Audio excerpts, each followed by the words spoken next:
Sup, everybody? Shannon Larkin's live spirit stream. I'm Shannon. It's a music show. I'm not playing music, not writing music, not recording music. I'm going to talk about music. I'm going to tell stories about shows I've done in the music business for 40 years of touring. 39 records in 40 years. Lots of stories, lots of paths that I've crossed. Got a lot to report this week for anybody who's been watching. How's it look? Oh, She's coming in. I'm going to shout out to Counter-Strike Security and Sound. Can you hear me good? I haven't gone that. Well, check it out. So anyway, I just started. I'm hoping this mic is fired up. I'm going to show it to you. Hold on. Yeah, bad boy. Oh, it's flaming. Hopefully it's hot. It's got my voice going on. Baby. Sounds awesome. It sounds good, good. You can hear me. Got my baby watching now. And got my friend Craig's watching. So because one thing I still don't have on this show, since it's live, is a monitor in which I can see y'all ask me a question or send me some love and a little heart or a little light. And so I can see what you're digging on, but I don't have that here yet. I'm told that we can make that happen though. And so in the meantime, I'm going to be controlling stuff. But we're going to check some music news. I've downloaded a few songs from some modern bands that I've noticed from being on the headliner at the festival for decades with the band Godsmack. That out of the last 40 years of touring, 22 were with Godsmack, the last 22 years. And then October 26th of the year before last, I walked away from the big stages and the big band. And then I said, I'm going to make a bunch of music and enjoy the fruits of my labors, which were my koi fish, my turtles, my recording studio that I had invested in. Zoom out. And baby, tell me, come here. Zoom out. What? Zoom out. Your face. Zoom out? Yeah. Oh, okay. Yeah, little things like that, dude. It's all good. Okay. But if it sounds shitty, she said I would zoom out because it was too close to my face. That's funny, right? I think it is. So I thought I'd wear this shirt I found. I'm going to zoom in on that. I'm trying not to get on my face so much. Bukowski. I show you that because, as y'all might know, I'm sober for 10 years now from alcohol. I'm what my singer in the Spirit Wheel in the Apocalypse Blues Revival, Shane Hall, likes to call California sober. Meaning, if God makes it weed, well, it's okay. And so I've been California sober for 10 years. And periodically, as a test of the will, I take a break from everything that I desire. So, sex, weed, nicotine, that was the hardest one. That gives you physical pain, like a hard drug or something. Waking up in the middle of the night with ice picks stuck in my calves. I'm talking, that was some real real upside down stuff that nicotine does to you. And what else did I give up? That was pretty much all I desired, was the weed. I'd already given up the alcohol.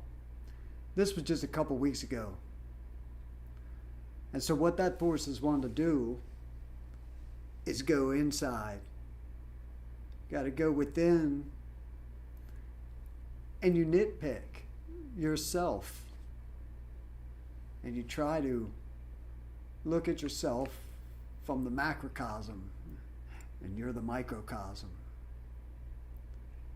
and see what needs tuned up in the soul.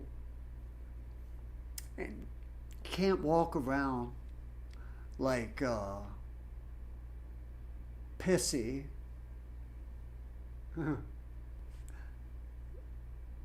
and irritable. That would defeat the purpose. And after a few days, you start to notice other things that were perhaps muted by your constant desire. Especially if you have an addictive personality, which some of us do. And so it's been an interesting couple weeks, and I'm back on sex.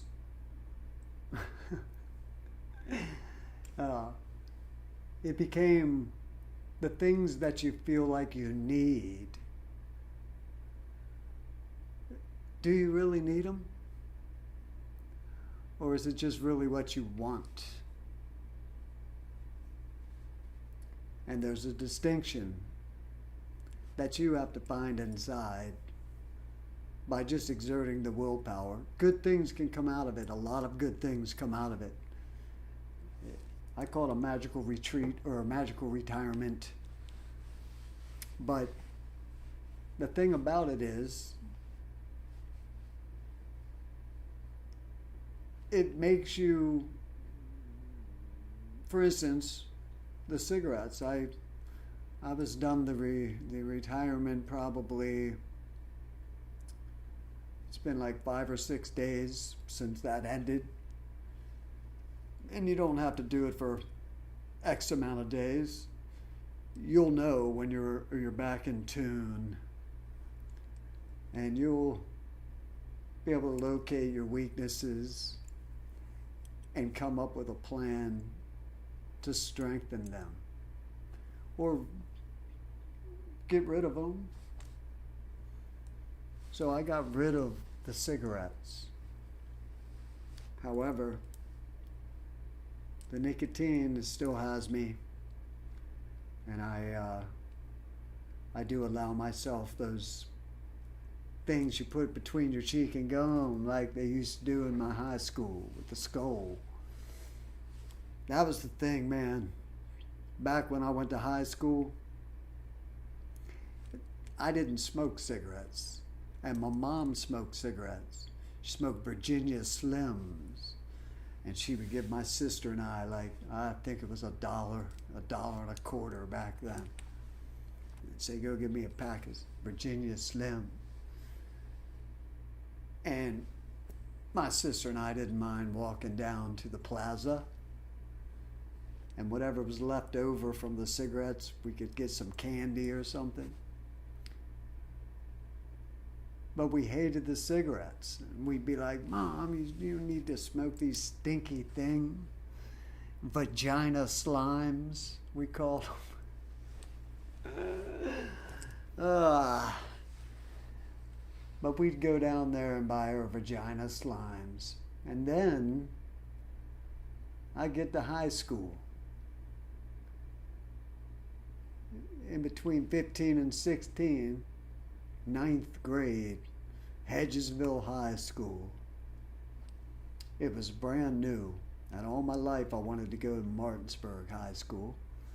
And then they built this new high school and put my house in that district, and I was a Hedgesville Eagle. But the worst part about it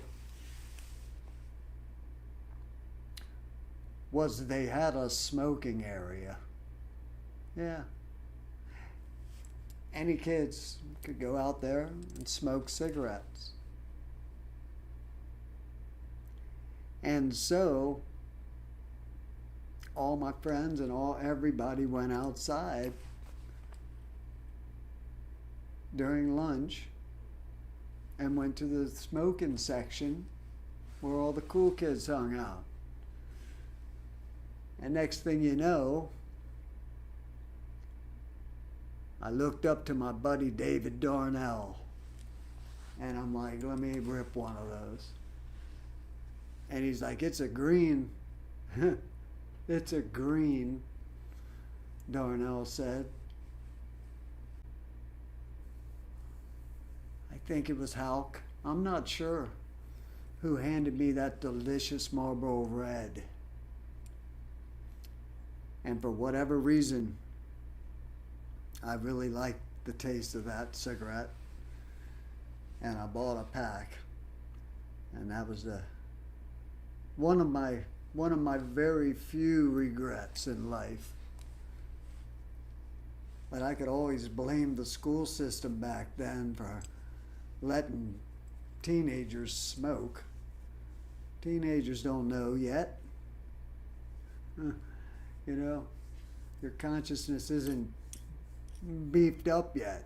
There's no muscle yet. You're weak still. You think you're not, but you are. And there are those that are stronger than others. But that tobacco got me, I tell you. That's just a quick high school story. Had nothing to do with music. Although later on, all my idols smoked. You know, when cigarettes were cool and they looked cool. Now, I don't know. Something shifted. Maybe it's me. Maybe the kids. I could say that, like Anthrax's new song last week. The kids. It's for the kids. Now I find myself saying, yeah, the kids. What the kids are listening to. Like, I downloaded some songs. All right, let's talk a little music here. So I did. I downloaded 3 bands that were pretty much, I don't know, on the side stage, maybe even. They could have been on the main stage where I was headlining with Godsmack in America, but they were down second or third on the day. And so I'd heard of these bands, but was in the bubble of Godsmack. So like when you're making records in a big band, that's your life. Comes before everything in life. Family, friends, it's the band's first, and that's how you make it, people. It's devotion. And you gotta have a good band, you know, the talent part and all that. But work, it's work. It's fun. Funnest job ever in the whole history of the world, but it is work. And so,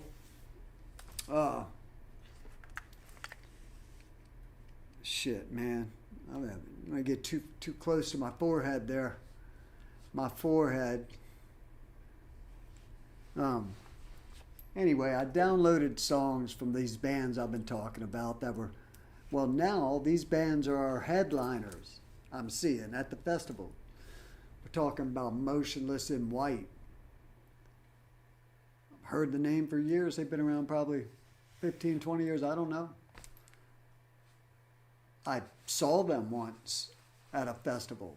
But you know, you kind of peek out and you look and you're on the side of the stage. Everybody wants to be on the side of the stage. It sounds shitty there. I don't care. If you're on the bass player side or something and it's and they're a real band that's playing loud, like concerts, then that's all you hear. That's what you get. It's the bass. You can hear a little bit of vocals. Sometimes they have what's called a clean stage, which means no monitors, nothing. The stage is clean, literally. Because we wear the in-ear monitors, so we can hear everything perfect. And so everybody on the side of the stage, you're sitting there watching the band, all you hear is drums. Crack, crack. Doesn't sound good. It's hard to, even if you know the band, it's hard to figure out what part of the song they're playing because you can't hear anything. It's all a second later coming out in front of the speakers to the people. You know, so I'm usually, I'll go over in the monitor world, it's called, where the monitor board is, where they mix our ears. And I'll be watching from behind our monitor board.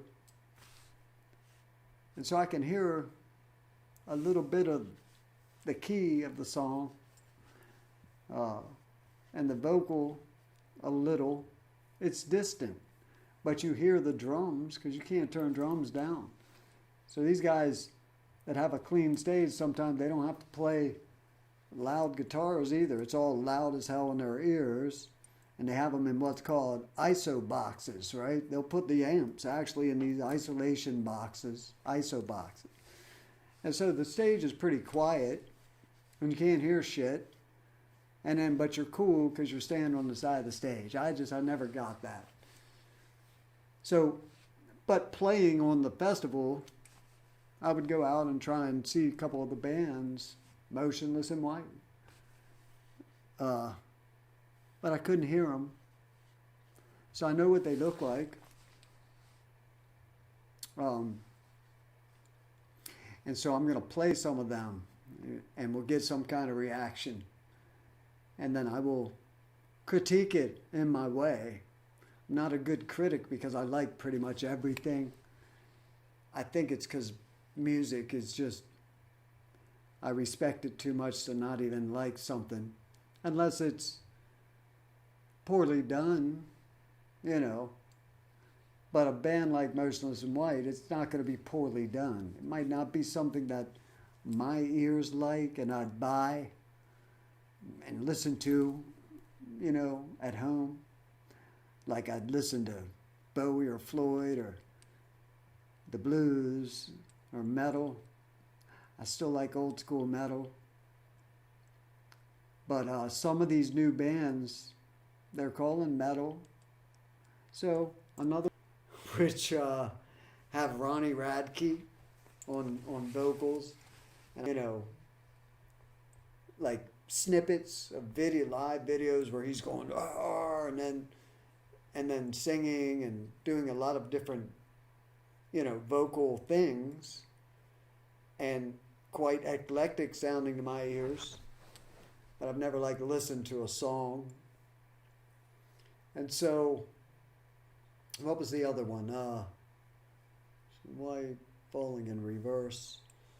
I downloaded another one too to check out. Bring Me the Horizon. And I definitely saw them. And it was one of the rare times at a festival that we were playing that I came out front of house and went to like the VIP area or whatever because it was in Fort Myers.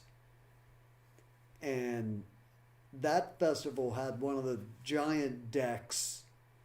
Deck means stage, but it's the floor of the stage. And most decks are 60 feet by 40 feet, 30 feet sometimes. Big ones, European ones sometimes, maybe they're 80 by 50. They're huge stages. And I've played big stages like that have a circular part on the part of the floor. So you got this giant 80-foot deck with a circle in the center of it that actually spins like this. And so you can put a drum set here facing the crowd. Say you're the crowd, I'm on the stage. My drums are here. Well, behind me on the circle is a drum set facing the other way. So then we're done, bang, and the band that's after us, the curtain closes, and then the stage, the circle turns like that, and then, yeah, the rest is hidden by the curtain. So my drum tech can start tearing down the drums while the next band's already playing. So that eliminates any kind of in-between band time, period. Like, literally, you're ending saying thank you, good night, walking off the stage, curtains close, 2 minutes later, boom, next band. So that's a cool thing. We did that one time in California. We played after Foo Fighters, but they weren't opening for us, you understand. We were playing what's called cleanup to the Foo Fighters, Godsmack. But the reason we did that, see, it's the business. So we were trying to get a third single played, which wasn't what Godsmack was about. It was our first, I guess, ballad, but it was the song Serenity off the Faceless record, my first record, which was a big record. So, it sold 1 million copies already. We're at the third single or whatever. And we had this song, first song of its kind for Godsmack that had strings and was, I Need Serenity. It was about Neil Peart. It's a beautiful song. And it's one of the songs that brought tears to my eyes on a European tour. And in Europe, we play smaller venues, not as big over there. And countries like France and Spain, we're not so big in Spain, Norway, all those countries over there, you'll play in clubs, big clubs, a couple thousand seats, Even in London, we played the Roundhouse, which was awesome, by the way. That's my shit. I love playing the 2,000 seat venue. As the drummer, I can see every face. I can see especially when there's balconies, man, I feel like they can see what I'm playing. So it's fun for me. I love those venues. And we were playing Serenity without all the bells and whistles. So it was just Rombola on an acoustic and Sully on a mic on stools. So it was a part in the set that was a valley, right? Peak, peak, peak, peak, and then you put a valley in there so people can take a breath or whatever. It gives dynamics to the show, right? So they start Serenity. At this point, I don't want to be sitting behind the drums, So I, crawl back to behind they call it my station, where I have a little padded seat to sit my skinny ass on and go and dry off and get a drink of water. And if you know the song, it's a beautiful riff that Tony wrote and starts playing. Word.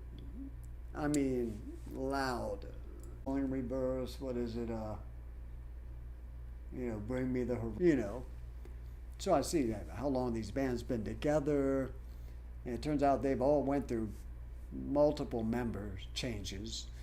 Particularly Ronnie Radke's Falling in Reverse. It looks like they don't have an original member, maybe. It was hard to tell because they keep getting guys back. And I guess he was in a band called Escape the Fate, which I've never heard. But it's a cool name. And I remember the name. Sometimes you're just in this bubble and you hear the name and see him on the show or whatever, but you don't hear him. And then I guess he went to prison. For a year or two, I don't know, for a fight that happened in which somebody got killed. but he didn't kill him. But he was there with the wrong team and had a weapon, some knuckles or something badass. And for that, though, just being there while someone else killed somebody, he got prison time, which doesn't seem fair to me. But so he got kicked out of Escape the Fate to go to his fate. And in prison, he started his new band and started writing songs. So you gotta respect that. You know, that's focus. And I like him anyway, by the way. I don't know about his band. I'll be honest when I hear it. You know, I'm a musician. But as a person, I like him because he's overcome big obstacles.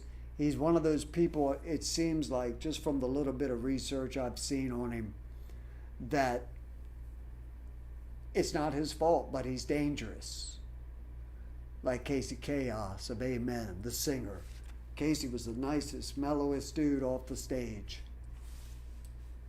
Maniac on stage. But off stage, very intelligent, very David Bowie. Just knows a little bit about, has something prolific to say about any topic that you want to talk about. Very well read and well spoken. And didn't give a fuck. You know, that punk rock part, that's the real thing. And it seems to me Ronnie Radke has that. So I like him. And, but I don't know if I'm going to like his band. So I hope he doesn't take offense to that. I'll tell you a story about Ronnie Radke that, again, with the seven degrees of Kevin Bacon and all that in my rock and roll history. So, and stories, that's what happens. They come. I don't have to, you know, do any prep work or whatever. I'm going to come in a little bit so I can tell this story. Because it's funny. Because I've never met the dude or whatever. Like I said, they have played shows in the past on festivals or whatever, but they're more a Warped Tour band.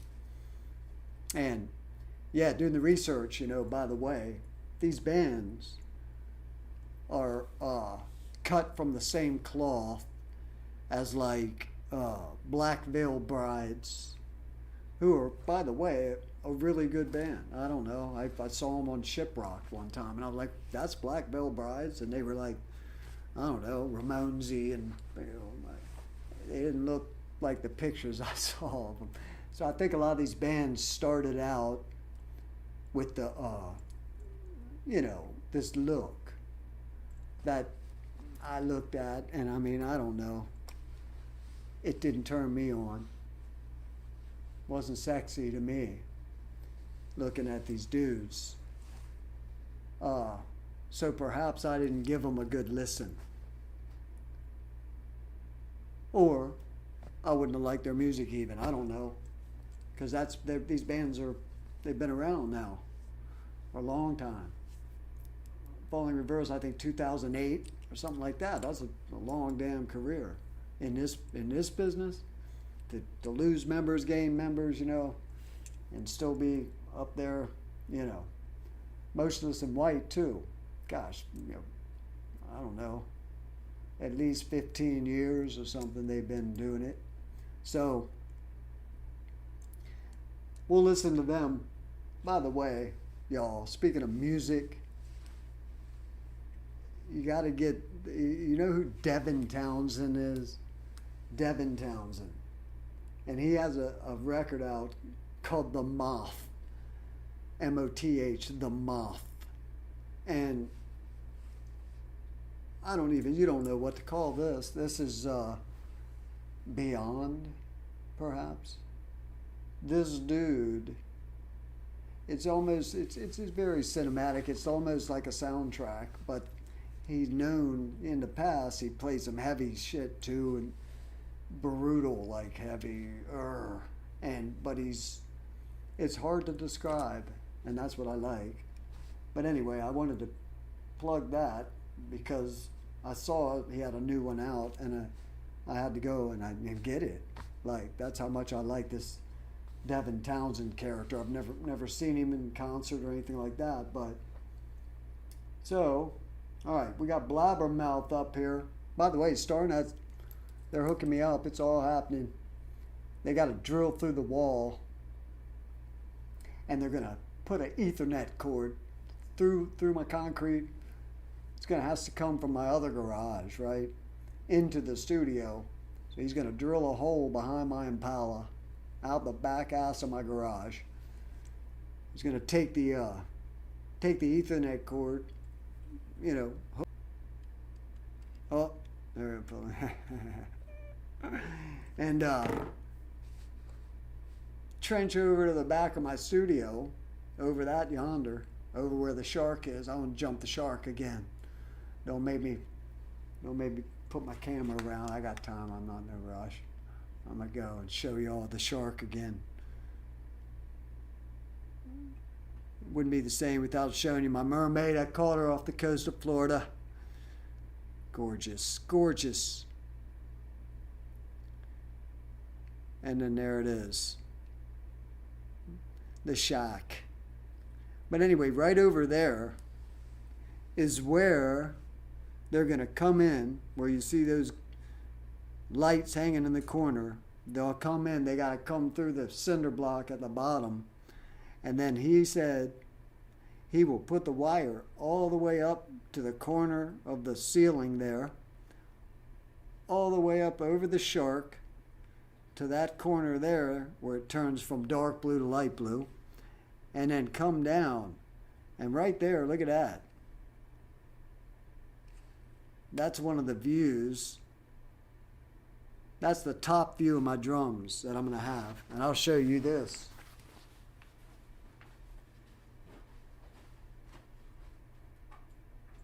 That's the front view. Hi. So you'll see my face right there. And I'll be able to talk to you. Probably can't hear me now.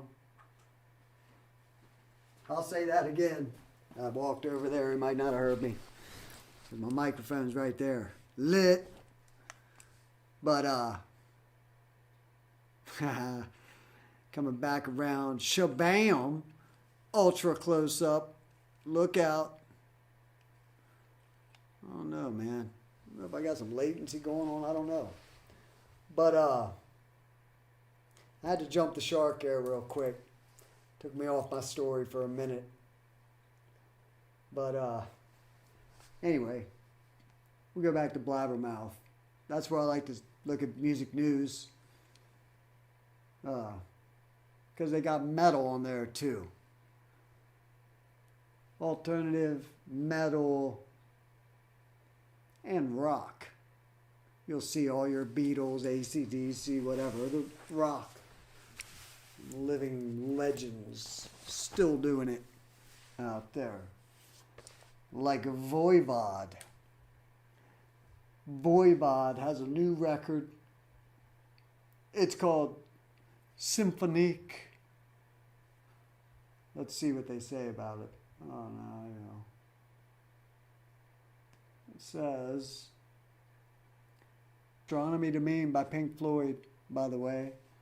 They did a great version of that 35 years ago.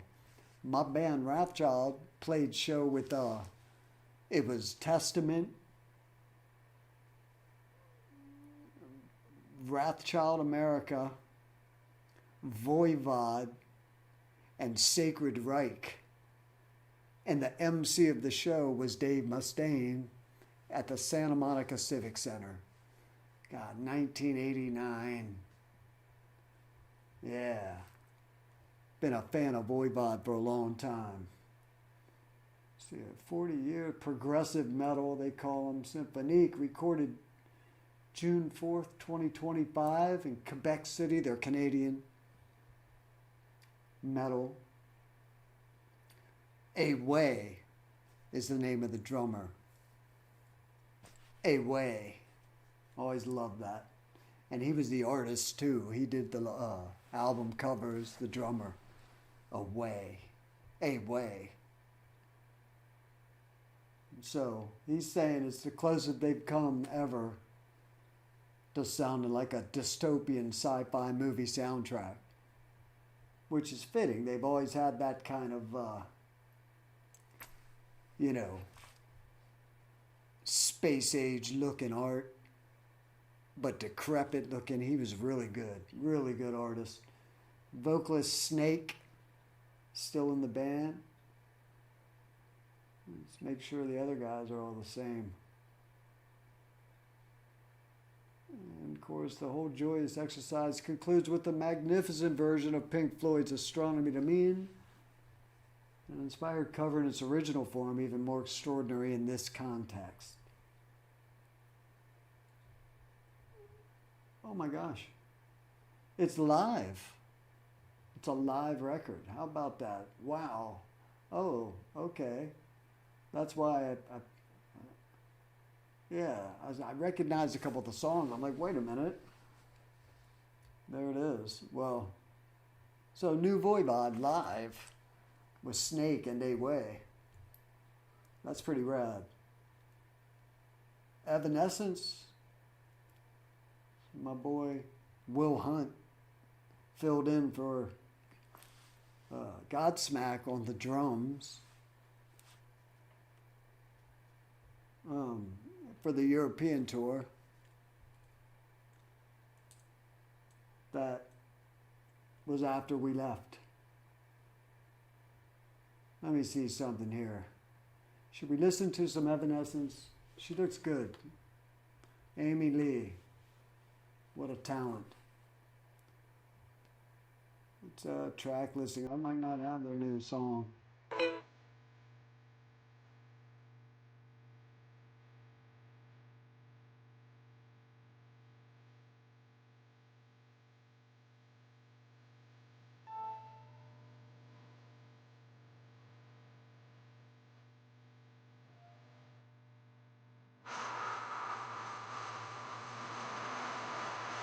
Sounds like that first one.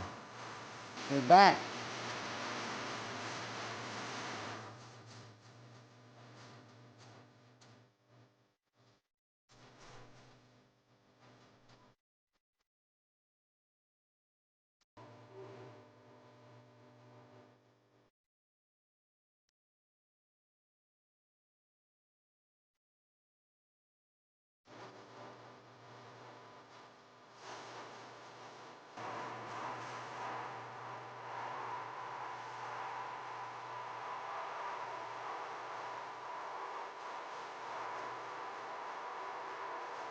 It's a long verse.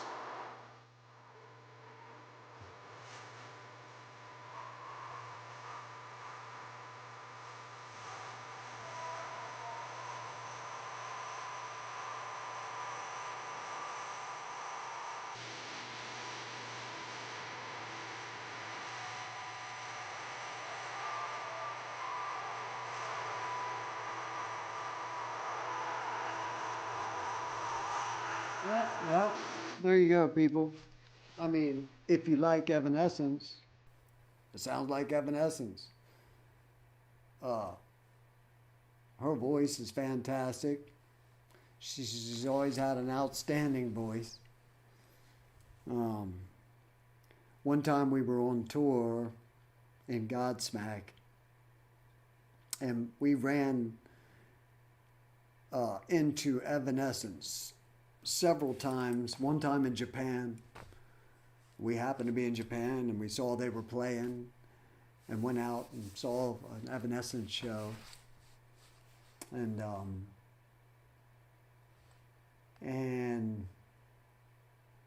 there's one other time we ended up at this party, and we were all partying then. It was like Oracle, maybe, I don't know, 10 years ago, 15 years ago. And Evanescence was on their second record, a big record. And we were on our fifth record, which was a big record. So we crossed paths a lot at festivals and shit.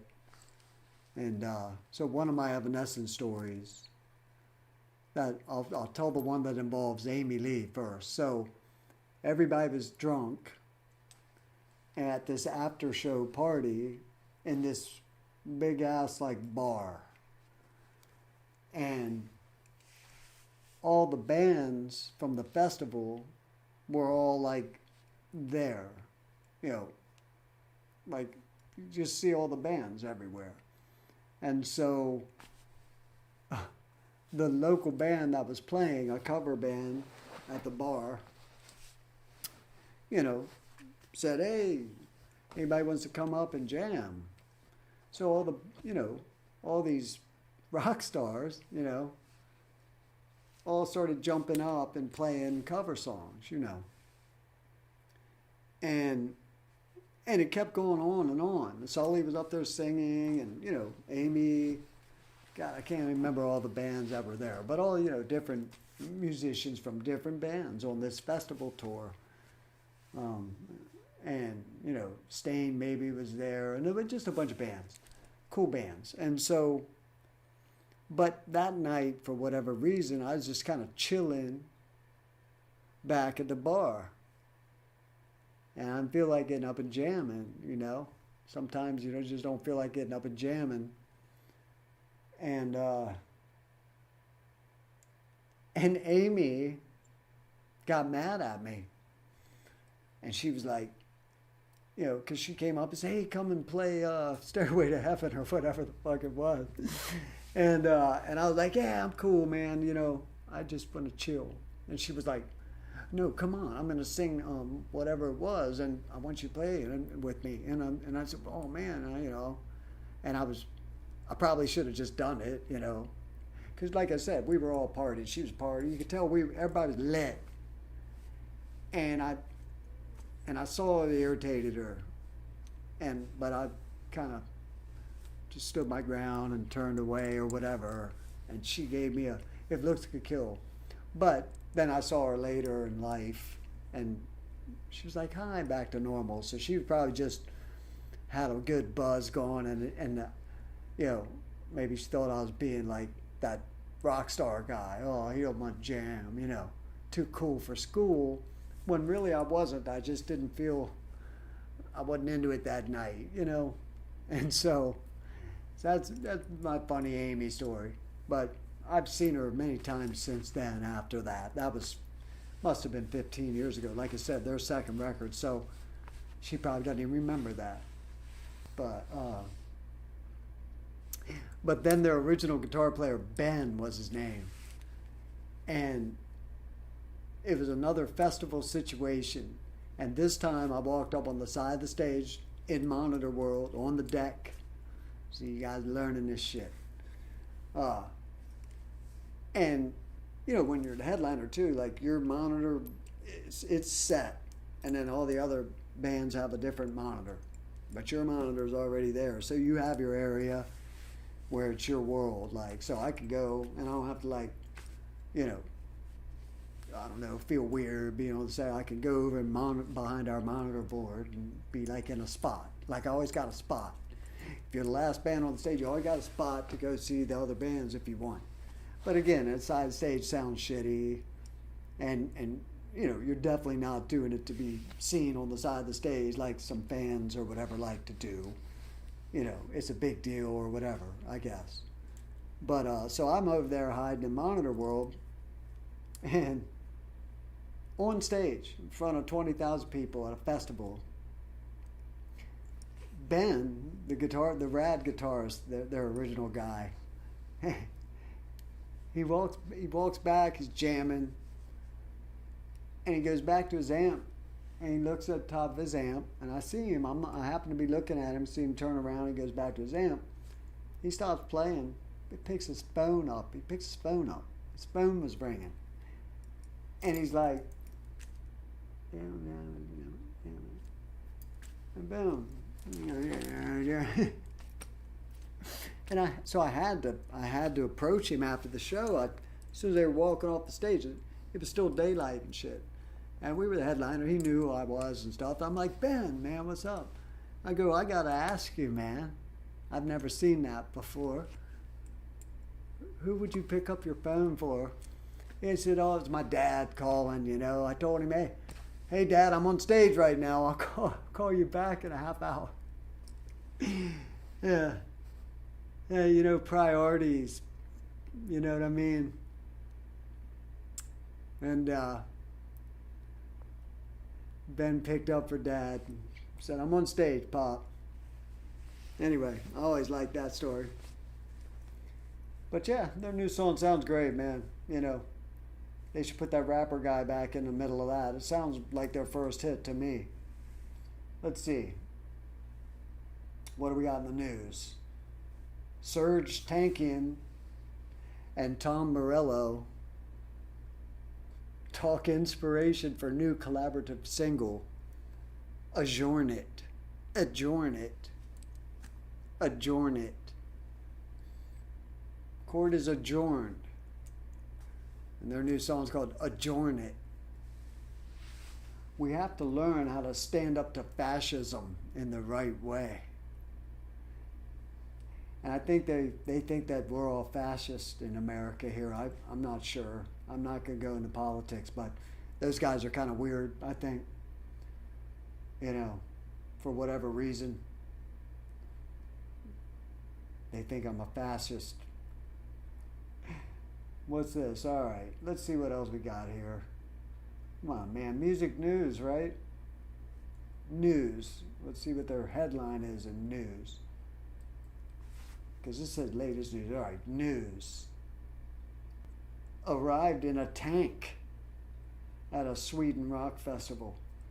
The Swedish army have lent us the ultimate Uber, he says. Metal. You gotta love Bruce Dickinson. I saw Iron Maiden on the Killers tour. Clive Burr on drums, Paul Di'Anno vocals, Steve Harris bass, Dave, and they already gotten Adrian on guitars, and Bruce, and then the very next year, and that was opening for Judas Priest on Point of Entry tour. They had Dave Holland on drums. Turned out to be a bad man, pedo. Anyway, he was a great drummer, I'll say that. My first metal concert was Priest and Maiden. I got to see Paul Di'Anno, Killers tour. My band changed our name to Wrathchild after that record came out. It was the first song on the record, technically. The actual first song is called The Ides of March, which is a instrumental leading into the awesome metal of Wrathchild. So, but the very next year, Priest came back to America, played the same arena I saw him in, called the Capitol Center. The Washington Capitals used to play hockey there. And Priest comes back on Screaming for Vengeance tour, which was probably my favorite record at the time, for sure. And they brought Maiden again, Number of the Beast tour, with Bruce Dickinson. And I loved Paul Di'Anno, and I loved the Killers record. That was, like I said, Priest was my favorite, but Maiden, after seeing him on Killers, I was like, oh man, and I fell in love with Clive Burr. And he was a single bass guy, you know, where Holland had the double bass, Judas Priest had double bass, metal. But Clive Burr had this amazing right foot, and specifically didn't have double bass. He was very influential to this drummer at that time, for sure. And but boy, when Bruce Dickinson sang that shit, and he had this hair back then, and just looked like, a rock god. And we were like, oh my God. And he looked 10 feet tall, you know, especially back then. That was literally my second or third concert. I saw Rush in between. I got to see Moving Pictures tour, which was life-changing. Another one. Another life-changing show. What else? Carmine Appice, also known as Carmine Appice. And the story goes, his brother, Vinny, is also this great drummer. You would know his drumming from the record Black Sabbath's Heaven and Hell. Even though they drew the picture of Black Sabbath and they put Bill Ward in the picture, Vinny Appice played the drums on that, as well as the next record, Mob Rules, which were both classics. And I love Ozzy. Believe me, that's not Sabbath, but you cannot ignore the greatness of Heaven and Hell and Mob Rules, both those records with Dio. But the great Vinny Appice, so back to that story of what Appice. And so I'm not sure which is the family pronunciation, but I do know that Carmine and Vinny, both these great drummers, both kind of, competing, playing in bands, Oh, I got the Vanilla Fudge. So they wanted to separate themselves, and people said it wrong all the time. Appice. So they made a decision, okay. And here's where I'm not sure which way it went, but I think Carmine became, I'll be Carmine Appice, and you be Vinny Appice. And they said, all right. Shook on it. Anyway, so he doubles down. Carmine Appice doubles down on his claim that Metallica were the first true heavy metal band. Before that, he's, quote, it was hard rock. Well, let's think about that one. I beg to differ. Because if you don't call Black Sabbath heavy metal from the first record, from the first song, Black Sabbath, on the first record, Black Sabbath, if that's not heavy metal, people, I don't know what it is then. So, what I would say to Carmine, the great, is that Metallica invented thrash. Straight up. So thrash metal is a form of heavy metal. But to say that Black Sabbath isn't heavy metal, I think that'd be wrong. But Carmine Appice was a huge influence on this kid. And I even have still, my eyes are searching, but I put that shit in my garage. But I found all my old books of drumming books that I'd get between the age of 8 and 15. And I would go to the music store and buy the drumming books, and one was called Double Bass Drumming by Carmine Appice. And this shit'll be on the drum show. I'll save this for the drum show, which is coming. I showed you. I'm hooking it. It's happening.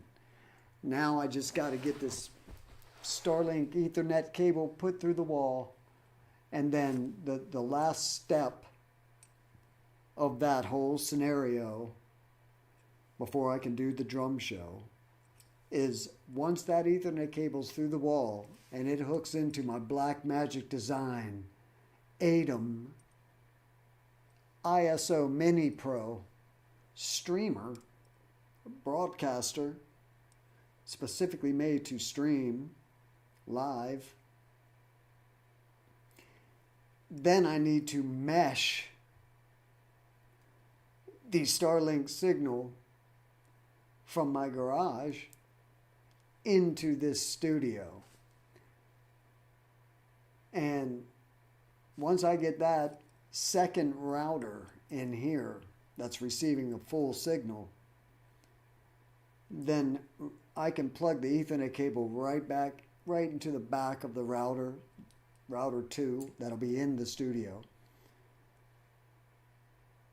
And then that goes straight into the ATEM. And then I get a key to YouTube, which will be where I'm going to do the drum show too. It's going to be all part of the stream show. And so this is just one facet of what my ultimate dream for Shannon Larkin's live spirit stream is going to be. Ultimately,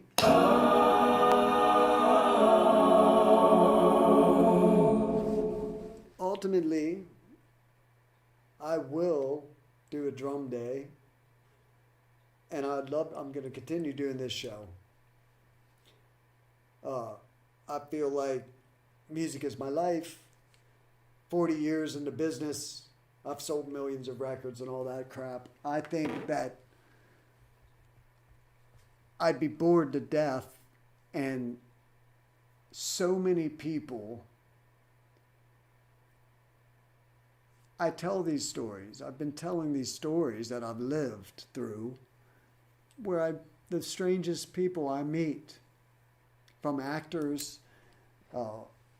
My girlfriend and I were watching the other night, Quentin Tarantino did a cut of Kill Bill all in one 3-hour movie.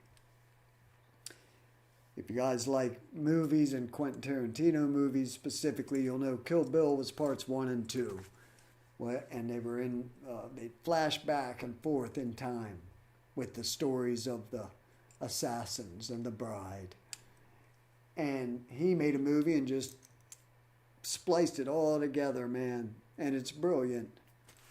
And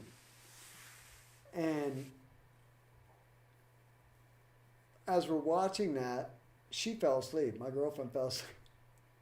I was like, you want me to tell you the end? And she's like, please, because she made it through most of the movie. Then she falls asleep before she gets to see the end. Spoiler alert, where she gets Bill. The bride catches up to Bill. If y'all haven't seen the movie, you gotta watch that one. But I brought that up for a reason. Now I can't remember. Is the soundtrack to Reservoir Dogs by Quentin Tarantino. That soundtrack. Oh man, did I play that over and over. I'll get on a crazy record like that and just play it every day. I played Black Star by David Bowie every day for 2 years. I still play it 3 to 4 times a week. And you might say, well, how would you find time to listen to David Bowie's Black Star every day for 2 years? Well, I'm a man that showers every day. I might not look like it right now because I'm pretty grungy. And to be honest, I'm a night showerer. So I didn't shower before this show. Usually I'll try and shower and put on some nice duds for you. And, I don't go on stage anymore, so I use the show as a way to put on my red velvet pants and my Bukowski gear. By the way, if you guys haven't read Charles Bukowski, if anybody's young watching this, please read Charles Bukowski. It's the real deal writing that is just somehow cuts out any bullshit, and it feels like this old man's talking to you, and he says the damnedest, deepest things. It's just great writing from a very genius, tortured man that suffered a lot from alcoholism. but he was. It's something else. Just trust me on this one. And I know people say trust me, but Bukowski, read Women. It's something. I've got every single one of his books in my library. That I'll show you someday. I still want to do the recovery show. Let me talk about that for a minute, and then we will listen to music. And look at some more news, too, because I like that. But it leads to stories, see? And then I go off, and I'll start, the train track that I talk about. But, so, we'll go to a news thing, because I don't want to bore you.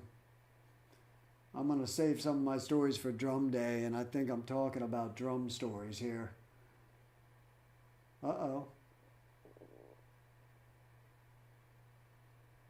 Ex-Dragon Force singer ZP Thirt releases an acoustic studio version of Trail of Broken Hearts. I don't know, man. I can recognize the talent and the metal virtuosity of the Dragon Force, but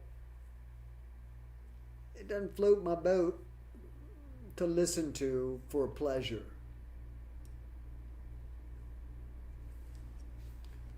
That wasn't negative, right? Oh, Deep Purple. Look at those dudes, all white-haired dudes. We call them blue hairs down here in Florida. Deep Purple shares new single, Diablo. That means devil in Mexican. From upcoming Splat album. I mean, I gotta hear that. I mean, maybe I'm old, but I didn't even know Deep Purple. And they got Ian, it's the band. Well, wait. We don't have Richie Blackmore. Yeah, Richie Blackmore, he's playing a sitar at the Renaissance Fair. He's playing a sitar there. And if you say, supposedly, you can walk right up to him, there he is. He's dressed up like a, 16th century vagabond and selling CDs, sitting in the dirt and in front of a tent, a striped tent. I don't know. I picture that in my mind. He's got a goatee still. It's white. And a sitar. I was going to grab my sitar. I have a sitar. And he plays Smoke on the Water now. He won't. That's the thing. If you say, hey, Richie, will you sign my Deep Purple thing or whatever, evidently he might throw something at you. Very, very angry that he was a rock star. Deep Purple. Rainbow. The mighty Rainbow. Anyway, let's see. I want to hear their new single from Splat. Let's see. I want to hear their new single from Splat. Deep Purple's new studio album. Okay. They gotta have it. But once again, the band has teamed up with renowned producer Bob Ezrin, Kiss, Pink Floyd. Just name a couple. Little Bob Ezrin, Alice Cooper. They have crafted an album that draws on the sound and attitude that always set Dylan comments. I have to say, he might be American. I can't remember. Now we are very much back in with the material that's compatible with Highway Star, Smoke on the Water, Lazy. Those are the three biggest hits. So he's saying we're back. MFers. The dynamics, the balance, and the fun of the music we made from 69 to 73. So have one song. I'll have to go to iTunes. Oh, now there it is. Diablo, the devil.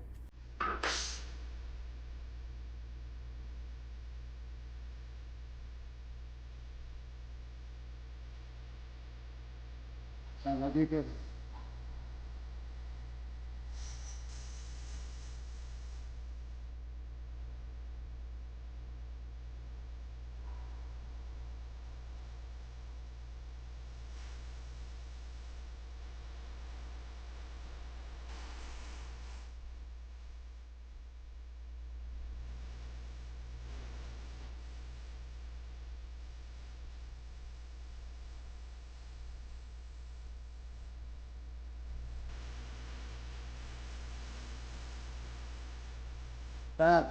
That's purple right there, yeah.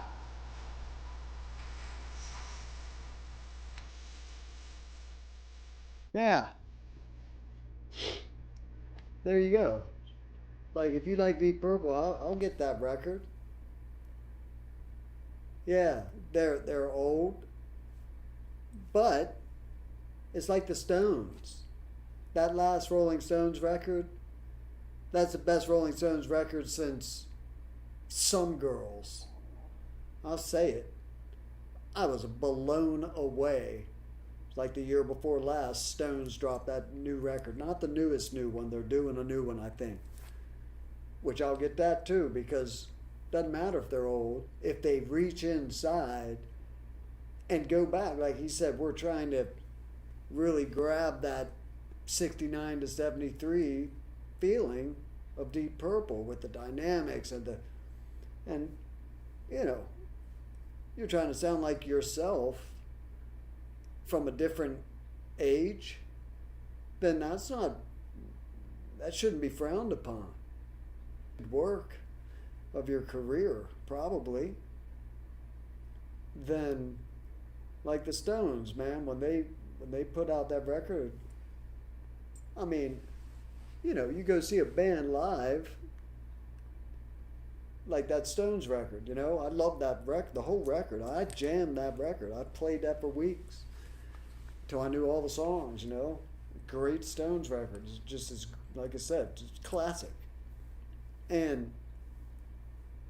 But if you go see them live, you're going to get one, maybe two songs off that record because they're the Stones and they have to play 30 other hits that they've had since 1965. You know, and even so, they can't play all the songs, all the hits that you know. And you know, every single, even if they play a deep cut, it's a hit. So, you know, I streamed on Facebook the other day, just where I just go on. It's not in a show format. I just talk about, you know, something's getting on my tits or something. But, you know, the 5-song thing that I'm selling, Spirit Wheel, 5-song EP, right? You can get that, by the way, if you go to Shannon Larkin's Inside Skinny Productions YouTube channel. That's my YouTube channel. I'll show you the logo that Paul Lorenko drew for me. Oh, red velvet. Hold on. And you can get this. I'm going to come down a little lower and zoom in. Watch this shit. Because I got my remote right here. Oh, what? Yeah. And that's me. Skinny. And you go to Inside Skinny. That's a drum head, by the way, made by Jim Feck. Jim Feck over there at Drum Art. I got to shout them out. They made all these drum heads for me. And they made drum heads for me in Godsmack. And they'll make drum heads for you. And it's easy. I mean, you can put your mother's picture, or your favorite picture of your mom. Say you wanted to have her on your kick drum head. Or you want to put your favorite picture of John Bonham. Or you want to put whatever you want. As long as you have a good high iPhone quality picture, any size. He's got Aquarian, he's got Evans, you know, they're front heads obviously, but he doesn't have Remo. But again, it's a front head, and Evans and Aquarian are good head companies. I'm just a Remo guy.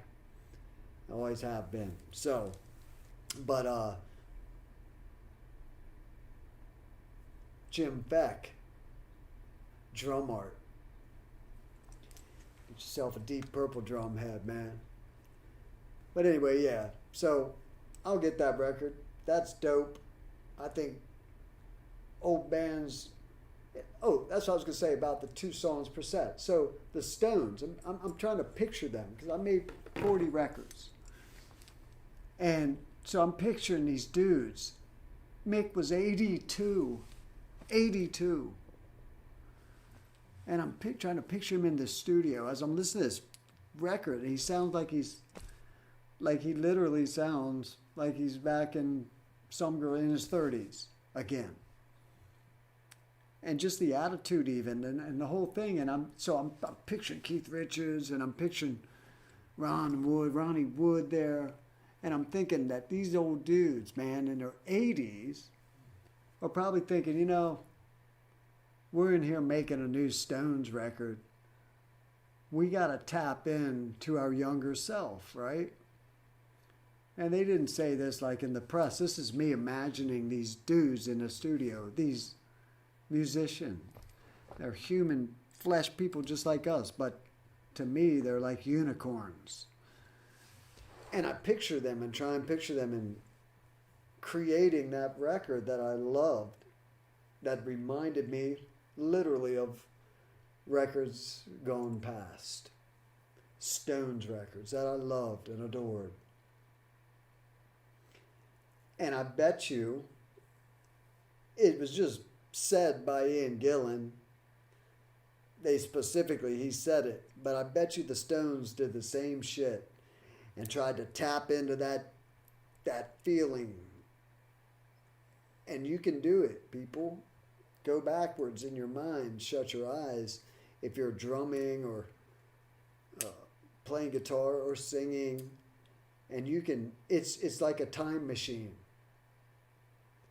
And you know, if you take any record, say let's just go mid-age, so you're 35, all right? You're watching this show. What's this old man blabbering on about? Say you're 35, and when you were 17 in high school, and you first got laid, and Limp Bizkit record was on, that's gonna always be there in that memory.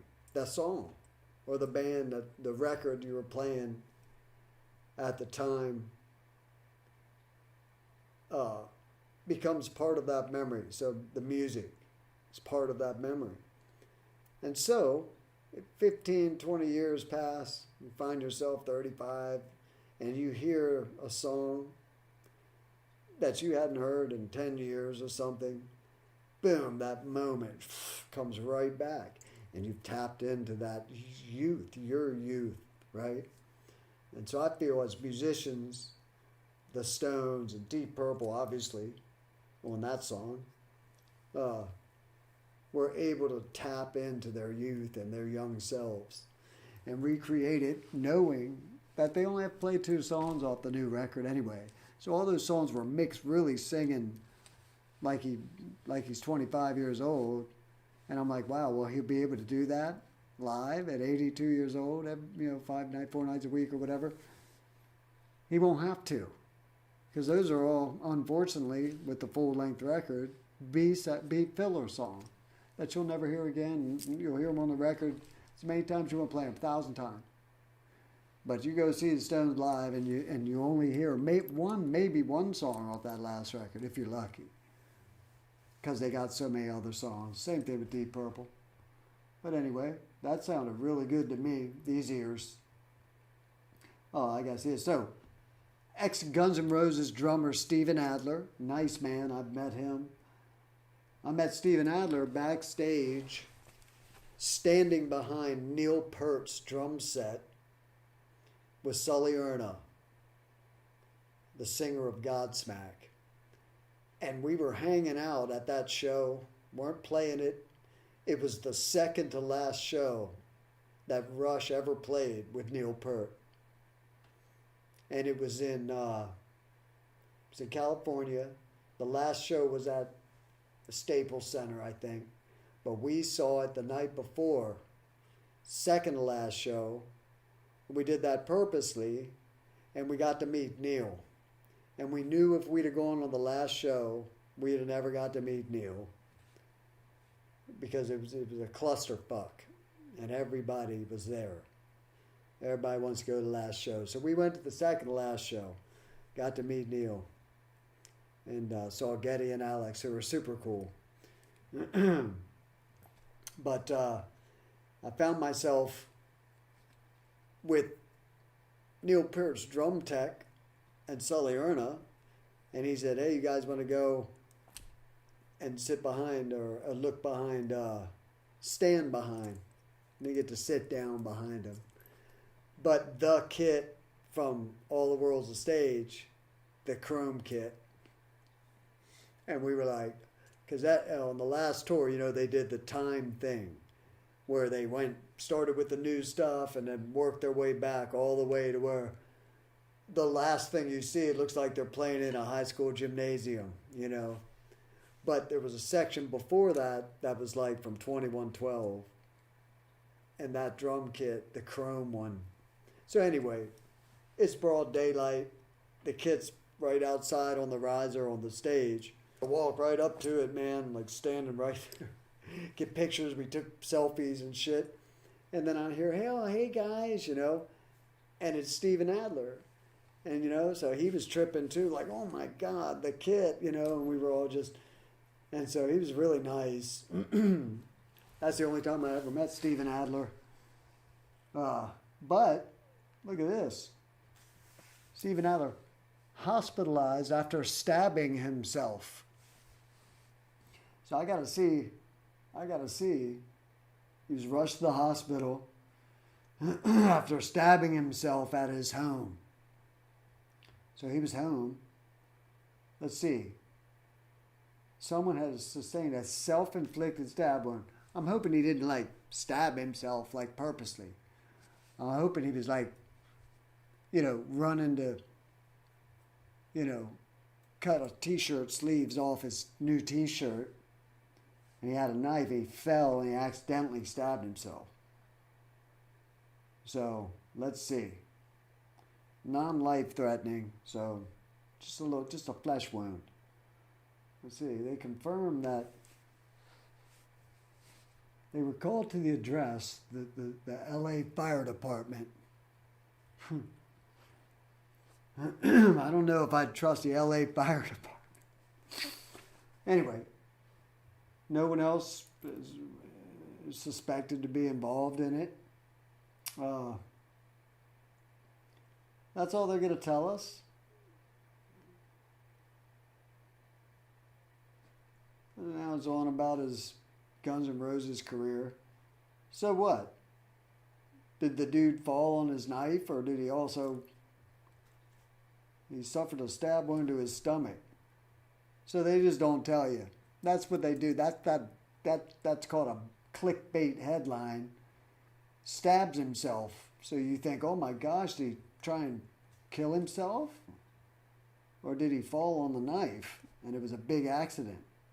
And now he feels foolish. I don't know. Okay, what else we got in the music news?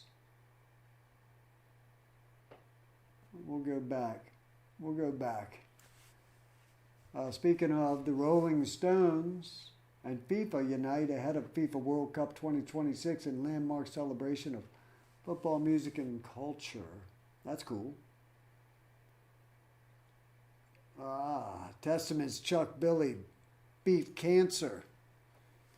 That rules. Wrathchild toured with Testament, and Chuck Billy is a big, Apache Indian. He's a real Indian. I can't remember what tribe. And he's a big dude. But beating cancer turned me more spiritual instead of religious. That's what happens. That's what happens. All right, let's see here. Or rely on click tracks during their live performances. I don't even have to click on that. I've been, Godsmack, that's our trip. Even now, the Rise of Rock tour, he took Stone Temple Pilots and Dorothy on tour with Godsmack because both those bands are, live bands that sing and play without all the tracks and click tracks and backup guitars and vocals and blah, blah, blah. So that's something. Musicians talking out against that shit, It's a matter of opinion, I guess. This is similar. Korn's Ray Luzier, who's a friend of mine, I consider him a friend. He's such a nice, great person. Not to mention one of the most entertaining drummers ever to play in rock. That dude, he's something to watch. Well, he says a lot of drummers rely on getting things fixed in the studio. That stuff drives me nuts, is the quote. So he's talking about with Pro Tools. See, it used to be different. And I think Ray's probably my age. So he probably has made records on tape. And when you make records on tape, you're really trying to get 95% of the take. If something's messed up, but you have this great take with so much feel, but there's one mistake, then they cut tape. And they literally have these reel-to-reel machines. They take a razor blade and like 2 seconds or 3 seconds of tape, a drum fill, for instance, I got the perfect take, but that drum fill sucks. So you can go and record another one onto tape that they can cut the old one out, physically cut it out, the 2-inch tape. And they take a razor blade and they take the reels with the speakers in the studio on. And so if you spin and the reels push play on the reels and they turn, to-do-do blab, to-do-do blab, to-do-do blab, boom, right? There's your fill. Beat into a fill. Say your fill sucked, but the whole song's great. You want to save it. So the producer manually finds where the fill is, gets to that spot, sees where it is on the tape, and then takes and goes and moves the reels by hand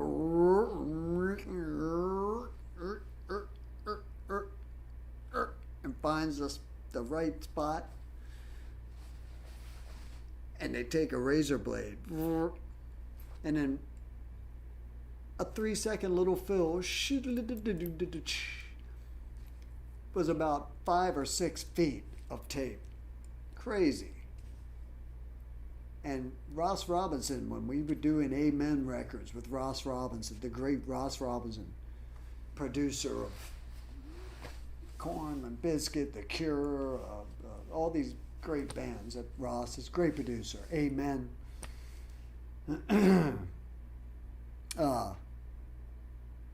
we would come in and, because it wasn't just drums, you cut tape, and he would cut tape, and he was a mad scientist, and there would be 5 feet of tape stacked up around sometimes as he edited songs and shit. It was wild. So anyway, back to what I was saying, Pro Tools and what Ray's saying about, a lot of drummers rely on getting things fixed in the studio. Drives him nuts, you know what I mean? And because he probably was from the age of 2-inch tape. But with Pro Tools, you can go in anywhere. They can punch you in anywhere in a song. So you can do the song and only have, say, 60% of it that's good. And then you can fix the rest. by just punching, all right, punch me in here. And it's to a click track. And it's just so, I have to agree with him that it can make a recording super sterile. It can suck the life out of the drum track, you know. But it doesn't really drive me nuts because of doing so much recording, particularly over the last year and a half. And because sometimes I'm all about feel. And so I'll be feeling, and I'll get this part, the first quarter of the song, say, so good that I'm like, punch me in, you know. I don't want to try and capture that again to try and get a full take. So it has its advantages being able to do post recording drum fixes. But I could see it driving somebody like Ray nuts, and I'm somebody like Ray in that, you know, we are usually prepared and are quick in the studio as far as what we call first takes, you know. And most of what I play is first takes. And then I'll go back. You want to know how I do it? I'll tell you. I should say this for drum day, but I'll repeat myself because I'll teach a lot, and this is like teaching. So you rehearse the song really good, and you write your parts, and hopefully you're at the point where you can play what you hear in your head. So I don't write all my fills and everything. I write my beats and I know the arrangement. And then that allows some magic to happen from the drummer's brain. So like you're rolling up in the verse and you're getting ready to go into the big bridge or chorus, and you know you're going to slam a fill there. And as it's coming up, it's fast, you know. Something comes and you wail it, right? Sometimes it's great. Sometimes, and fortunately, most of my work, I don't have to go in and fix fills a lot because I get off on letting it come out in the moment. And so I'm not, I guess, maybe overly critical. Like, if the fill is impressive, doesn't really, it's not really what I'm looking for, is to impress other drummers with my fill. What I'm looking for is something that doesn't sound like every other drummer, you know. It might be something slow, or that's not even hard, but it just sounds original in the song. But so a lot of times you definitely have to be well rehearsed on the arrangement, but if you can play what you think, which Ray's at that level, then you don't have to sit there and write all your drum fills out. You know exactly where they are, you know exactly how much time you have. And so some of that can be spontaneous. That's a good thing. And so, but the beauty again of Pro Tools is if you have this magic track, and I mean sometimes it's the whole song is great except for one little part, then I always don't bum on that. It doesn't drive me nuts right there. I go in and fix it. Could be two parts. Go in, oh, here and here. So after I do a drum track, and I use a click. We tempo map. It's called tempo mapping, a click track. And so you can literally move the click, right?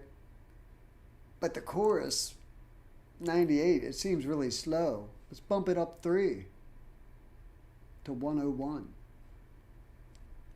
So and I know it's coming. So when I do my fill into the chorus, that's been bumped up a little faster on the click.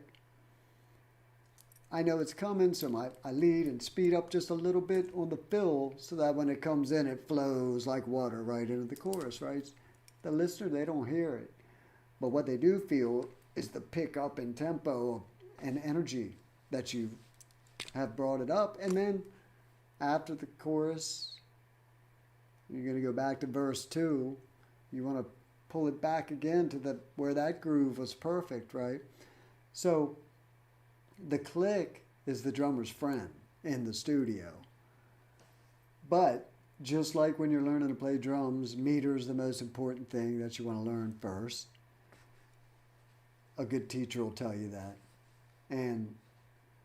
But you got to remember in rock that the bands that had probably the most influential rock music, they didn't use click tracks, and they pushed and pulled Black Sabbath, Led Zeppelin, you know. These are bands that moved. They bobbed and weaved. They push and pull, we call it. You know? And it gives it life and energy. It's alive. But so you can tempo map your click track so that you're moving in time. So it's not a machine, perfect time the whole time. Many songs, it does work. You set a tempo and it's just perfect. And I always choose to play on a click if they want me to or not, but they don't care. You can if you want. I'll say, yeah, set the click up. Because that click's my friend. Now if I hear that going and I know I'm in perfect time, I can just, and I can play what I think. So I know like at the end of songs, I come in sometimes, it's like, okay, next. I don't have to listen to it back even. It's perfect, you know? And I know it was because I just played it to a click, which is in perfect timing, and I hit every note consistently or played every fill exactly how I wanted. I'll still listen to it though. So that's my method. Come in, play it to the click, and Tony Rumbola on guitar. I just have guitar and drum.